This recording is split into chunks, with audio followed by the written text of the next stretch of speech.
अस्सलाम वालेकुम dear viewers और अजीज तिबाए कराम सामीन। कल हमने अल्हम्दुलिल्लाह इंशाअल्लाह अल्लाह के फजल करम से कल हमने मुल्तान के लिए सफ़र शुरू करना है। वहाँ पे वर्कशॉप है, तो उससे पहले थोड़ी सी वीडियो मैंने कहा आपको पेश कर दूं। जो नुस्खे हमारे तिबाए कराम ने पाकिस्तान भर से भेजे हुए हैं, तो ये नुस्खा भेजा है जनाब हकीम मुनीर अहमद काजी साहब ने, जो कि प्रेसिडेंट हैं यूनिफिकेशन तहसील मॉडल टाउन लाहौर के। आपका मोबाइल नंबर 0315 49 22 109। तो नुस्खा है संगरेनी का, जो कि ऐसे मरीजों पर भी काम करेगा कि जिनका गैर इरादी तौर पर पाखाना या पेशाब निकल जाता हो।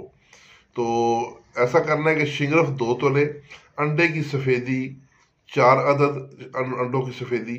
तो अब करना यह है कि शिंगरफ की डली को अंडों की सफ़ेदी के दरमियान में रख कर नरम आंच पर पकाएं, हत्ता कि सफ़ेदी, ये पकाने का मतलब पानी में नहीं पकाना, किसी कढ़ाई में डाल के इसको सफ़ेदी उसके अंदर रख के शिंगरफ डली, तो उसको हल्की आग पे पकाना शुरू करें। पहले ये सफ़ेदी जो है वो मुंजमद होगी, फिर उसके बाद वो आस्ता आस्ता जलना शुरू होगी।